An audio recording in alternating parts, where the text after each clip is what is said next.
Sa ibayong dagat sa Syria, mistulang ghost town na ngayon ang bayan ng Aleppo sa Syria matapos itong makubkob ng mga rebeldeng nagmamatigas at nagsabing gagawin nilang libingan ng Al-Assad regime ang nasabing syudad.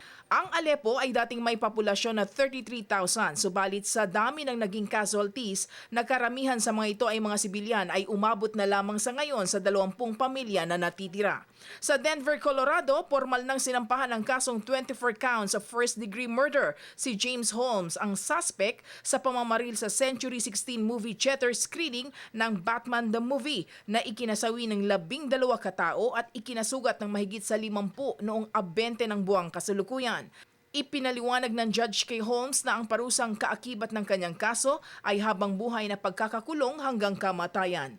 Sa Uganda, 14 na katao na ang napaulat na nasawi dahil sa Ebola virus. Samantala, mahigpit na ipinagbabawal ngayon ni Uganda President Yoweri Museveni ang physical contact matapos na muling may mabiktima sa bayan ng Kampala.